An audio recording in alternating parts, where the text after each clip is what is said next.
नमस्कार। अनुवाद अध्ययन एवं प्रशिक्षण विद्यापीठ इग्नू की तरफ से मैं देवशंकर नवीन अपने विद्यापीठ परिवार और इग्नू परिवार की तरफ से आप सबका हार्दिक अभिनंदन करता हूँ।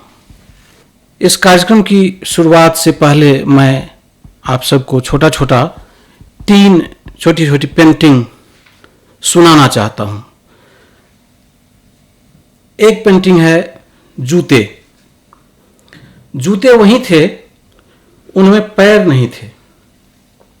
बीच बीच में उनमें फफूंद लग जाता था क्योंकि कोई पहनता नहीं था। निरुपयोग से वे कुछ सख्त भी पड़ गए थे। उनके तलों में धूल या कीचड़ नहीं लगा था। उन्हें कोई हटाता नहीं था क्योंकि वे दिवंगत पिता के थे। फिर एक दिन वो बिला गए। शायद अंधेरे में मौका पाकर वे खुद ही अंत की ओर चले गए। दूसरी पेंटिंग है चाहत और हिम्मत के बीच थोड़ा सा शर्मनाक फासला था, बल्कि एक लिजलिजी सी दरार जिसमें वह लड़की गप से बिला गई। अब सवाल यह है कि चीख का क्या हुआ? क्या होना था? वह सदियों पहले आदमी की थी जिसे अपमानित होने पर चीखने की फुर्सत थी। तीसरी पेंटिंग है छोटी सी, जो रौब से सामने नहीं गिड़गिड़ाता, जो रौब के सामने नहीं गिड़गिड़ाता, अपने बच्चे के नंबर बढ़वाने नहीं जाता मास्टर के घर, जो रास्ते पर पड़े घायल को सब काम छोड़कर सबसे पहले अस्पताल पहुंचाने का जतन करता है, जो अपने सामने हुई वारदात की गवाही देने से नहीं हिचकिचाता। अगर बच सका तो वही बचेगा हम सब में थोड़ा सा आदमी। ये तीनों चित्र और शब्द द्वारा खींचे गए ये चित्र मेरे नहीं हैं। आज के समय के सर्वाधिक बड़े चिंतक, बड़े कवि, बड़े विचारक श्री अशोक वाजपेयी के हैं। इस समय श्री अशोक वाजपेयी हमारे बीच मौजूद हैं। मैं अनुवाद अध्ययन एवं प्रशिक्षण विद्यापीठ की तरफ से, इग्नू परिवार की तरफ से और आप सभी भावकों की तरफ से श्री अशोक वाजपेयी जी का स्वागत करता हूं, अभिनंदन करता हूं। हमारे साथ मौजूद हैं प्रोफेसर अवधेश कुमार सिंह, अनुवाद अध्ययन एवं प्रशिक्षण विद्यापीठ के निदेशक, तुलनात्मक साहित्य के विशिष्ट विद्वान। कार्यक्रम शुरू करने से पहले अशोक वाजपेयी के संबंध में थोड़ी सी आंकड़ेबाजी, जो आपके लिए बहुत ज़रूरी नहीं है, फिर भी कुछ चीज़ें ऐसी होती हैं जो लोगों को पसंद आती हैं और जानने की इच्छा रहती है। श्री अशोक वाजपेयी का जन्म 16 जनवरी 1941 में दुर्ग, मध्य प्रदेश में हुआ। छठी कक्षा में गणतंत्र दिवस पर उन्होंने 10 वर्ष की आयु में 1951 में पहली बार तुकबंदी की। सारथी नाम की साप्ताहिक पत्रिका जो नागपुर से छपती थी और जिसमें मुक्तिबोध, श्रीकांत वर्मा जैसे दिग्गज कवि उस समय छपते थे, उसमें पहली बार श्री अशोक वाजपेयी की कविता 1954 में छपी। सागर विश्वविद्यालय से उन्होंने बीए किया। दिल्ली विश्वविद्यालय से अंग्रेजी में एमए किया। सन 1965 से भारतीय प्रशासनिक सेवा में आए। उससे पूर्व दिल्ली विश्वविद्यालय में 2 साल अंग्रेजी भाषा एवं साहित्य का अध्यापन किया। मध्य प्रदेश शासन के अनेक विभागों में सचिव पद पर रहे। सन 1952 से भारत सरकार के संस्कृति मंत्रालय में संयुक्त सचिव पद पर रहे। महात्मा गांधी अंतर्राष्ट्रीय हिंदी विश्वविद्यालय के संस्थापक कुलपति, ललित कला अकादमी के निवर्तमान अध्यक्ष, महादेवी वर्मा द्वारा सुसंस्थापित देवघर विद्यापीठ जो स्त्रियों की विशेष शिक्षा के लिए प्रसिद्ध है, उस संस्था के अध्यक्ष, भारत भवन, कालिदास अकादमी, आदिवासी लोक कला परिषद, उर्दू अकादमी आदि अनेक संस्थाओं के संस्थापक, एक विनम्र लेकिन बेबाक आलोचक, संवेदनशील कवि, कला, साहित्य और संस्कृति की त्रिवेणी के विलक्षण समीक्षक, मैं उनका स्वागत करता हूं। सम्मान पुरस्कारों से परे फिर भी कुछ सम्मानों का नाम गिनाऊं। दयावती मोदी कवि शिखर सम्मान सन 1994 में कहीं नहीं वहीं कविता पर, जो 1990 की प्रकाशित है, इस पर साहित्य अकादमी पुरस्कार। कबीर सम्मान फ्रांस सरकार द्वारा officer of the order of arts and letters, Polish सरकार द्वारा officer of the order of cross और भारत भारती सम्मान से सम्मानित कवि श्री अशोक वाजपेयी से आज हम मेरे समय के साहित्य पर बात करेंगे। अब तक उनकी 18 कविता संग्रह, 12 आलोचनाओं का संग्रह, 6 ऐसी पत्रिकाएं जिनका उन्होंने संपादन शुरू किया, उनमें से कई अब भी चल रही है, और उसके अलावा 14 महत्वपूर्ण किताबों के संकलन का उन्होंने संपादन किया है। अशोक जी, मैं आपका स्वागत करता हूं, और बात शुरू करने से पहले आप ही की एक उक्ति दोहराना चाहता हूं। आपने मेरठ में एक विशेष व्याख्यान देते हुए कहा था कि यह झूठ के दिग्विजय का समय है। यहाँ नेता, मीडिया, ज्योतिषी, विद्वान सभी 24 घंटे झूठ परोस रहे हैं।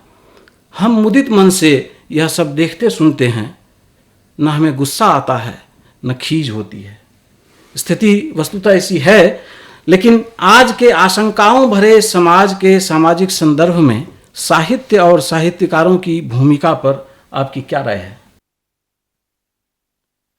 देखिए, हम लोग बहुत सदियों से ये मानते रहे हैं कि साहित्य का एक बुनियादी काम, मनुष्य की कई विद्याओं का बुनियादी काम सच खोजना और उसे व्यक्त करना है। आप कह सकते हैं कि ये जिम्मेदारी इन्हीं की क्यों है।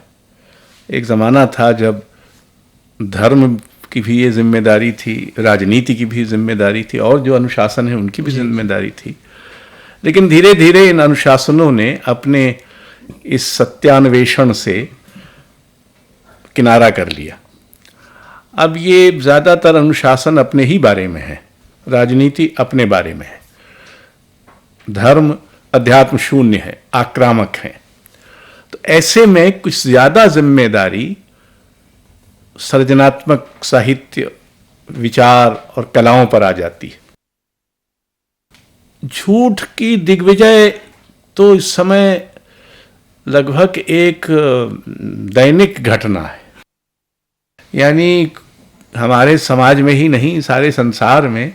आपको याद होगा, इराक पर हमला हुआ, अमेरिका और ब्रिटेन ने हमला किया इस आधार पर कि उनके पास आणविक हथियार हैं। अब वो खुर्दबीन से खोजते रहे, एक देश पर आपने हमला इसलिए किया, उसको नेस्त नाबूद कर दिया इस झूठ के आधार पर कि उसके पास ये आणविक हथियार हैं। वो मिले नहीं, उनको आज तक नहीं मिले। तो ये तो एक व्यापक प्रश्न है कि हमारे समय में असल में क्या है कि हमारे समय में हर चीज बहुत तेजी से फैल जाती है, और सच जो है वो हमारे समय में थोड़ा थोड़ा संकोच में है क्योंकि उसको इतनी तेजी का अभ्यास नहीं है। वो थोड़ा सच वही है जो अपने पर भी संदेह करे। कम से कम साहित्य के संदर्भ में तो वही सच सच होगा जो अपने पर संदेह करे। जो अपने पर संदेह ही नहीं करता वो तो फिर बहुत तेजी से फैल जाता है। तो झूठ को फैलाने के माध्यम इतने बढ़ गए हैं, और सच की जो धीरोदात्त गति है वो इतनी मंद है और मंद्र है, विलंबित है, कि अब संसार झूठ से चलता है। तो ऐसे में साहित्य एक अल्पसंख्यक व्यापार है। सच बोलने वालों की क्या कदर, जब झूठ से लोग इतना खुश हैं, सुबह शाम मूर्ख पेटिका के सामने बैठ के देखते हैं, उसमें उनकी कोई भागीदारी नहीं है। अधिक से अधिक यही कहा जा सकता है कि इस झूठ को बनाने में आपकी भागीदारी नहीं है सीधे। लेकिन अगर इतने करोड़ों लोग झूठ देख रहे हैं और प्रसन्न हो रहे हैं, या कि कम से कम उदासीन हो रहे हैं, निष्क्रिय हो रहे हैं, तो झूठ तो विजय कर चुका। आपने थोड़ी जो दो तीन बहुत अच्छी चीज़ें कही, तो आज आलोचक का जो जिम्मे कर्तव्य या उसकी परिभाषा केवल साहित्यिक आलोचक से हटकर सांस्कृतिक आलोचक की तरफ बढ़ जाती है। तो आप एक इस चीज़ को एक नई परिभाषा दे रहे हैं, नया आयाम दे रहे हैं। दूसरा, एक हमारा जो इंटेलेक्चुअल क्लास है, जिसे हम थिंकिंग माइंड कहें या पैरासाइट कहें, वो एक अलग ढंग की डायमेंशन उसका भी इसमें जुड़ जाता है आके। तीसरी चीज़ जो है वो कि आलोचना झूठ बोलने से किसी को नहीं रोक सकती, लेकिन आलोचना का कर्तव्य ये भी है कि वो झूठ को सच की तरह स्थापित न होने दे। तो जो आप एक नई विभावना रख रहे हैं कल्चरल क्रिटिक की, वो उसकी शायद कहीं ना कहीं आपके मन में एक दर्द है कि वो अपना आलोचक अपनी भूमिका निभा नहीं रहा है। तो इस बारे में कुछ आप अगर देखिए, मेरा ख्याल तो हिंदी में साहित्यिक आलोचना की दो बड़ी सीमाएं रही हैं। शुरू तो हमारे जो बड़े आलोचक थे, चाहे वो आचार्य रामचंद्र शुक्ल हों, जाहिर प्रसाद द्विवेदी हों, नंदलाल वाजपेयी हों, मुक्तिबोध, अज्ञे, ये सब सभ्यता समीक्षक थे जी। इन्होंने, रामविलास शर्मा, ये सब सभ्यता समीक्षक थे। इन्होंने सिर्फ अपने को साहित्य तक सीमित नहीं रखा, इन्होंने सभ्यता समीक्षा भी की, जो कि आलोचक का, और एक ऐसी भाषा में जिसमें वैचारिक साहित्य की ऐसी दरिद्रता है, ये आलोचक का एक अनिवार्य कर्तव्य हो जाता है। एक बात। दूसरी बात, आखिर आपको चिंता आलोचक को ये तो करनी ही पड़ेगी कि साहित्य में जो हो रहा है और साहित्य से जो बाहर बहुत बड़ी दुनिया है, बहुत बड़ा जीवन है, उसमें जो हो रहा है, उनके बीच संबंध खोजे, या उनके बीच जो विसंबंध है, विसंगति है, विसंवाद है, उसको भी सामने लाए जी।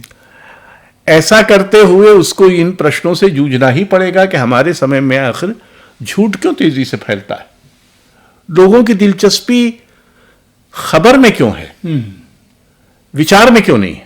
लोग अपने घरों को चीजों का गोदाम क्यों बनाए दे रहे हैं, वहां किसी चीज के लिए जगह नहीं बची। हर मतलब मध्यवर्गीय जो परिवार हैं, वो तो भयानक रूप से गोदाम बने हुए हैं। तो ये अगर हो रहा है, तो इस सब में आप साहित्य की, कविता की, किसी विचार की जगह का, सदियों से हम ये मानते रहे हैं कि दुनिया विचारों से बदलती, और अब हमसे ये कहा जा रहा है, लगभग कहा जा रहा है कि नहीं नहीं, दुनिया चीजों से बदलती। तो इन सब बातों पर आलोचना अगर विचार नहीं करेगी, साहित्य अगर विचार नहीं करेगा, तो कौन करेगा। इसलिए ये तो अनिवार्य है कि आप साहित्य से पर विचार करते हुए उसके अंतर्गत जो समय है उस पर, और उसके बाहर जो समय है उस पर भी विचार करें। तो मैं यही कर रहा हूं, मैं कोई खास नई उद्भावना इत्यादि नहीं कर रहा हूं। नहीं, वो आपने बहुत अच्छी चीज़ ये बताई कि एक जो नई भूमिका है, और शायद आर्नल्ड जैसे लोग थे, वो कविता को भी जीवन की आलोचना ही मानते थे। तो शायद जो कहीं न कहीं एकांगिता आ जाती है, तो हिंदी में कम से कम हम लोगों के लिए अच्छी चीज़ ये है कि आप वो कल्चरल क्रिटिसिज्म या सिविलाइजेशनल क्रिटिसिज्म दोनों की तरफ आपका आग्रह है, तो वो शायद बढ़े। उस पर भी थोड़ी नए ढंग से सोचने की जरूरत है। देखिए, मेरा एक आग्रह और भी रहा है, जो एक तरह का एक अकेले आदमी का लगभग विफल होने को अभिशप्त आग्रह है। वो आग्रह ये है कि सृजनात्मकता के दूसरे रूप भी हमारे समाज में हैं, और आलोचना को उन पर भी ध्यान देना चाहिए। मसलन चित्रकला, शास्त्रीय संगीत, नृत्य, रंगमंच इत्यादि इत्यादि। हमारी आलोचना की बड़ी भारी कमी ये है कि वो बहुत ही साहित्यवादी आलोचना है, एक। दूसरा, वो साहित्य में भी कथ्यवादी आलोचना है। वो रूप, शिल्प इत्यादि पर विचार ही नहीं करती। ऐसे हमने औजार ही विकसित नहीं किए, या जो भी थे उनको भोथरा कर दिया कि हम किसी कविता के, और या तो फिर जो अकादमिक ढंग से कि ये भाव पक्ष, ये कला पक्ष एक अलग अलग करके उनको बता दिया। तो जो साहित्य एक स्तर पर, श्रीमस हीनी ने ओविड वगैरह को का उदाहरण देते हुए कहा कि the job of literature is both to delight and instruct. तो ये जो डिलाइट है, हमारे यहां भी आखिर आनंद की करने में, जो साहित्य में मजा ही ना ले सके, आनंद जिसको ना आए, और जो इंस्ट्रक्ट भी करे, यानी उसका एक मॉरल विजन, जो नैतिक उसका की दृष्टि है, उसमें कुछ उसके भूगोल का विस्तार करे कुछ। और अच्छा साहित्य वो चाहे किसी भी भाषा में लिखा जाए, ये करता रहा है, और ये कोई नई बात नहीं है। लेकिन अभी क्या हुआ है कि कई लोग मुझसे कई बार ये पूछते हैं कि आपने इधर की कविता पर लिखना क्यों बंद कर दिया। तो अब मैं उनको सीधा ये जवाब दूं कि इधर की ज्यादातर कविता मुझे पसंद नहीं आती, जो मुझे पसंद नहीं आती उस पर मैं क्यों लिखूं। अभी मुझे पसंद आनी चाहिए ना, उसी पर मैं लिखूंगा, काहे को खामोखा लिखूं। और अगर पसंद नहीं आती तो खामोखा उसकी निंदा ही करूंगा, तो क्या फायदा। तो उसका एक कारण मुझे, जो कभी कभी मैं अपने बारे में सोचता हूं कि आखिर मैं क्यों नहीं लिखता, तो मुझे समझ में आया कि इस ज्यादातर कविता में न तो कोई अंतर्ध्वनियां हैं, और न इसमें अर्थ जो है वो कहीं गहरे छुपा या बसा हुआ है, जिसको पाने के लिए कोई आलोचनात्मक उद्यम जरूरी हो। ज्यादातर कविता में अर्थ ऊपर ही रखा हुआ है, यानी उसमें जो कहा जा रहा है उसके अलावा कुछ और अभिप्रेत है ही नहीं जी। तो फिर उसमें आलोचना क्या करेगी, वो तो कविता कह ही चुकी है। और ज्यादातर कवि ये मानने लगे हैं, दुर्भाग्य से, खासकर युवा कवि, कि कविता का अर्थ कविता का विषय है। यानी अगर आपने कविता पेड़ पर लिखी तो यही उसका अर्थ है। एक बार आपने कहा भी था कि नए कवियों पर किसी ने आपसे सवाल किया, तो आपने जो कुछ वाक्य कहे थे उसी का एक छोटा सा अंश मैं बताता हूं कि कवि जन्म, आगे आपने कहा कि कवि जन्म, वे स्वयं अपने को जन्मजात कवि मानते हैं, लेकिन आपने कहा कि कवि जन्मजात नहीं होते, निरंतर अध्ययन और संसार के प्रति चैतन्यता श्रेष्ठ कवि होने की शर्तें हैं। देखिए, मैं तो ये भी कहता रहा हूं, कई बार अपनी बात दोहराना इसलिए पड़ती है कि कोई सुनता तो है नहीं, तो इसलिए 5 बार कहो। जो साले झूठ को इतना बार बार कह के सच बना रहे हैं, तो मैं तो कम से कम अपने संदिग्ध सच को भी बार बार कहे तो कुछ तो उसकी मान्यता बढ़ाऊं। जी। मैं ये कहता रहा हूं कि साहित्य संसार के घोर अनुराग से पैदा होता है। जो संसार से अनुराग नहीं करता, वो चाहे योगी हो और चाहे साधु हो, वो साहित्य नहीं लिख सकता, क्योंकि साहित्य तो अनुराग से पैदा होता है। अगर राग नहीं है और निरा विचार है, या सिर्फ विचार है, या सिर्फ राग है, तो बात बनती नहीं है। रूप के प्रश्नों को दृष्टि के प्रश्नों में जब बदलने का आपके पास हुनर आ जाए जी, तब आप कुछ सार्थक करने की दिशा में बढ़ते हैं। लेकिन रूप के प्रश्नों से उलझना जरूरी है, और दृष्टि अपने आप रूप नहीं दे देगी।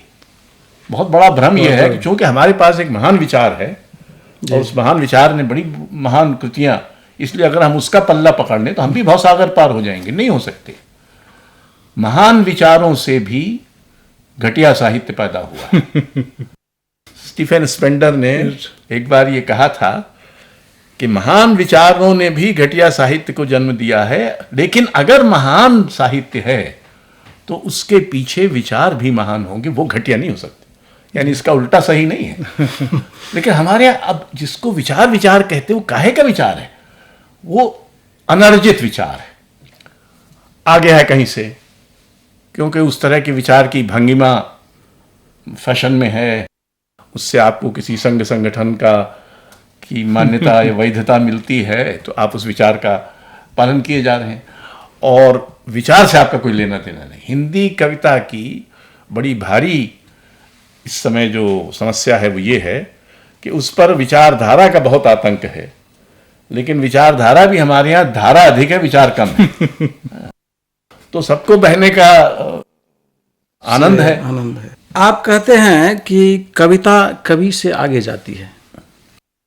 सच्ची कविता हदबंदी नहीं करती, हदें तोड़ती हैं, कम से कम ठेलती जरूर है।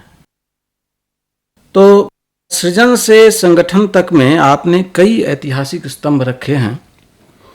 लोक कला के क्षेत्र में तो आपके उल्लेखनीय योगदान को पीढ़ियां याद रखेंगी। इस वक्त हम लोक कला और लोक जीवन के पारस्परिक संदर्भों पर आपसे कुछ सुनना चाहते हैं। देखिए, हमारे यहाँ जिस अंग्रेजी या विलायती जहनियत का आतंक फैला, उसने हमारे यहाँ एक नया विभाजन पैदा किया। हमारी जो आधुनिकता है उसकी दो बड़ी विसंगतियां। एक, 19वीं सदी के अंत तक, लगभग अंत तक, संगीत, नृत्य, रंगमंच, कविता, चित्रकला, मूर्तिकला, ये सब एक दूसरे के पड़ोस में थे, एक दूसरे से बात करते थे। इनकी बिंब विधान एक थे, इनकी अभिप्राय संपदा एक थी, इनके कथानक एक थे, इत्यादि इत्यादि। तब तक ये भेद नहीं हुआ था कि ये शास्त्रीय है, ये लोक है, ये लोक है, ये समकालीन है, ये आधुनिक है।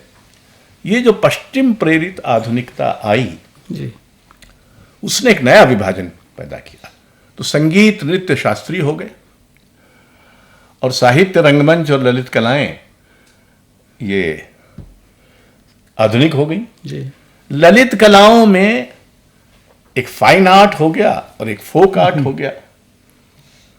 तो जो इस समय भारत में लोक कलाकारों की संख्या, यानी जो लोग हाथ से कुछ ना कुछ करते हैं, जी, हस्तशिल्प हस्तशिल्प इत्यादि, जी, उनकी संख्या लगभग 5 करोड़ है। 5 करोड़ लोग लोक कला के निर्माण लगे। देखिए, ऐसे लोग थे हमारे यहाँ, राय कृष्णदास और वासुदेव शरण अग्रवाल, अजय प्रसाद द्विवेदी इत्यादि, जिनको ये सब अंदाज था लोक कला वैभव का। लेकिन बाद में जो ये हुआ कि सिर्फ शहराती लोग जो हैं वो आधुनिक कलाकार हैं।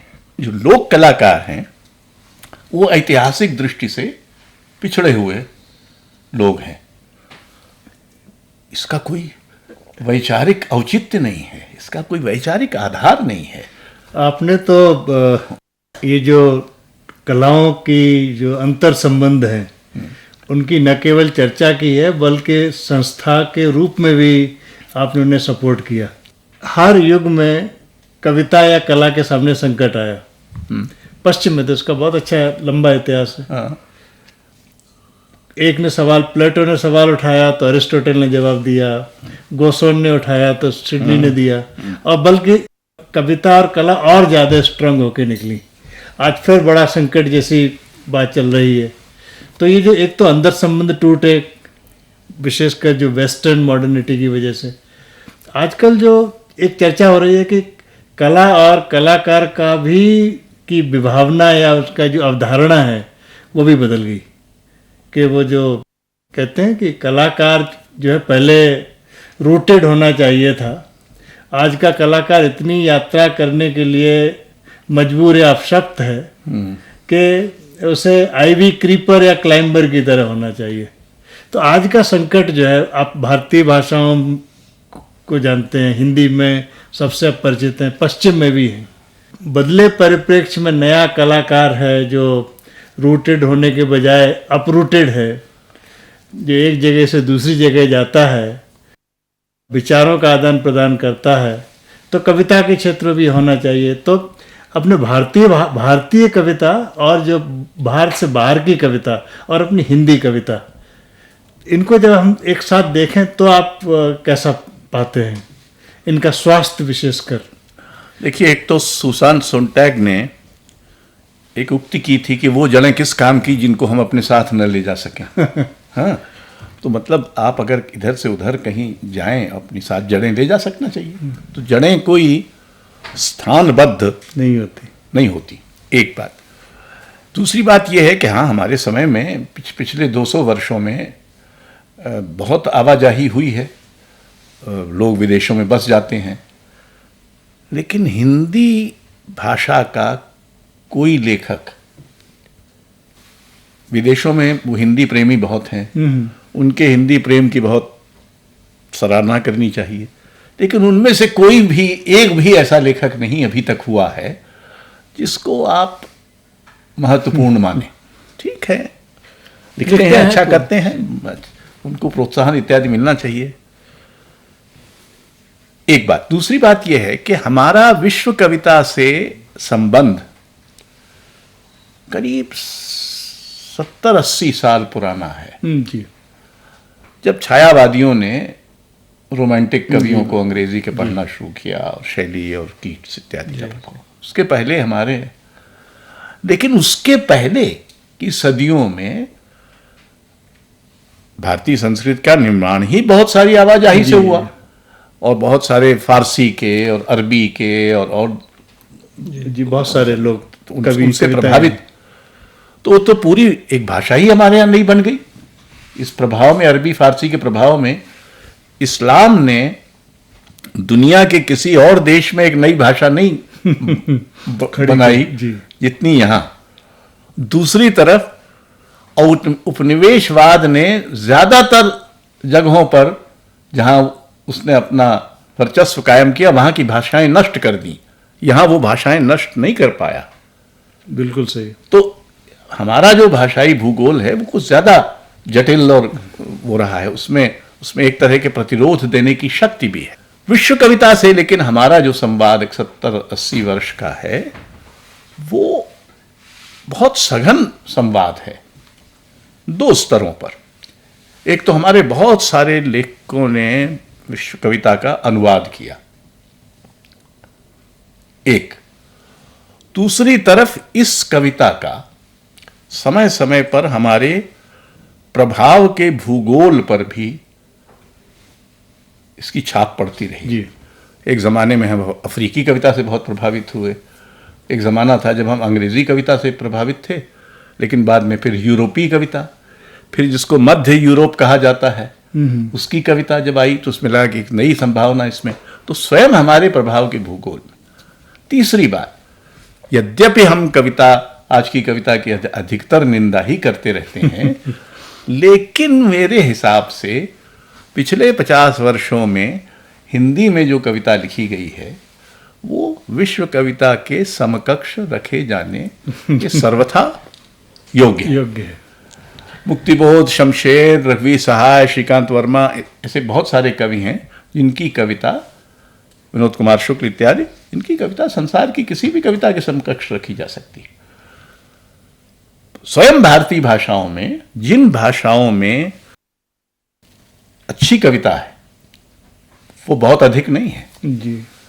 मसलन मलयालम में अच्छी कविता है, थोड़ी बहुत कन्नड़ में है, मेरे हिसाब से तमिल तेलुगु में थोड़ा कमी आई है, बंगला में कमी आई है, लेकिन असमिया, मणिपुरी में बहुत अच्छी कविता है। तो ये सब, उड़िया में बहुत अच्छी कविता है। जी। तो ये तो एक वो बदलता रहता है, कभी 19, कभी 20, कभी कुछ। दूसरी बात कि हिंदी ने भारतीय भाषाओं को जोड़ने की भी एक भूमिका निभाई, जी। इस पर अक्सर ध्यान नहीं जाता है। बहुत सारी भाषाओं में अनुवाद हिंदी के माध्यम से होते हैं। जी। हमारे बहुत सारे नाटक एक जमाने में 60 के दशक में मोहन राकेश और ये सब, जब विजय तेंदुलकर, गिरीश कर्नाड, बादल सरकार, इनके नाटक दूसरी भाषाओं में इन नाटकों के हिंदी अनुवाद के माध्यम से गए थे। तो ये भी एक भूमिका है। एक बड़ी भाषा को समावेशी होना चाहिए, जो सौभाग्य से हम हैं। अशोक जी, आपने सच और सपने के बीच भाषा की एक जगह को या कड़ी को कविता कहा है। निराला प्रसाद, अज्ञे, मुक्तिबोध, शमशेर, रघुवीर सहाय और भवानी प्रसाद मिश्र को हिंदी कविता के सप्तऋषि के रूप में आपने घोषणा की है। और एक समय कभी आपने वक्तव्य तो दे दिया था कि नई कविता प्रतीकों और बिंबों के घटाटोप से शक की चीज होने लगी। तो हम चाहेंगे कि आप अपनी कुछ प्रिय कविताएं सुनाएं। मेरी माँ की पहली बरसी पर मैंने कुछ कविताएं, उनमें से एक है स्वर्ग में नरक। दूसरों के लिए जीवन भर मरने के बाद अब वो जरूर स्वर्ग में होगी, दूसरों के लिए स्वर्ग। अब उसे टीन के संदूक में नीचे तहाए कागज के नीचे रुपए नहीं खोजने पड़ते होंगे। वाह। अभी भी अभ्यास या आस्था से अपने बेटे बेटियों, उनके बच्चों के लिए सप्ताह में 3-4 दिन वो करती होगी उपवास। अभी भी स्वर्ग के ऐश्वर्य के आतंक को वह सहती होगी रामचरितमानस के पाठ से, लेकिन हमारा उसके आसपास न होना क्या उसके लिए नरक नहीं होगा? मैंने मृत्यु पर भी बहुत कविताएं लिखी। जी। फिर घर। जी। मां को कैसे पता चलेगा इतने बरसों बाद हम फिर उसके घर आए? कुछ पल उसको अचरज होगा, चेहरे पर की धूल कलुष से विभ्रम भी, फिर पहचानेगी, हर्ष विषाद में डूबेगी, उतराएगी। नहीं होगा उसका घर विष्णुपदी के पास या कि हरिचंदन और पारिजात की देवत छाया में, वहां भी ले रखी होगी उसने किराए से रहने की जगह, वैसे ही भरे पूरे मोहल्ले और उसके शोरगुल में। फिर पिता आएंगे शाम को घूमकर और हमेशा की तरह बिना कुछ बोले हमें देखेंगे और मेज पर लगा रात का खाना खाएंगे और खखूरेंगे अलमारी में कोई मीठी चीज। हम थक कर सो जाएंगे। अगले दिन जाएंगे तो ऐसे जैसे कि यहीं बरसों से रहते हों। हम एक घर छोड़कर दूसरे घर जाएंगे, ऐसे जैसे कि वही घर हो। क्या बात। जितनी दुनिया उन्हें मिली होती है उससे बहुत बड़ी बढ़ा चढ़ाई दुनिया का दावा करते हैं। हम तो छोटी दुनिया। छोटी दुनिया के छोटी सी दुनिया। यही जो छोटी सी दुनिया हमें मिली है, सच है, सुंदर है और असह्य भी। यही संभाले नहीं संभलती, यही भरी है इतने हर्ष से, यही द्रवित है इतने विषाद से।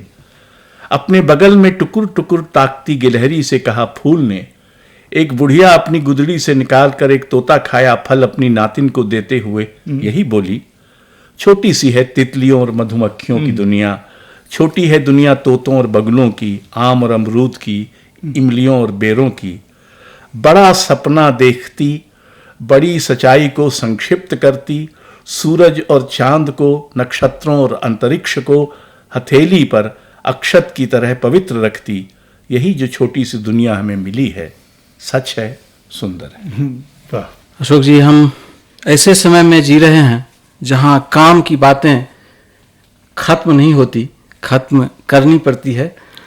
आप हमारे इस कार्यक्रम में आए और हम सबको, हमारे सभी सहकर्मियों को, हमारे सभी छात्र छात्राओं को और हमारे श्रोताओं को इतनी अच्छी बातों से रूबरू कराया। मैं अपने अनुवाद अध्ययन एवं प्रशिक्षण विद्यापीठ की तरफ से और पूरे इग्नू परिवार की तरफ से आपका आभार प्रकट करता हूँ। बहुत बहुत आभार।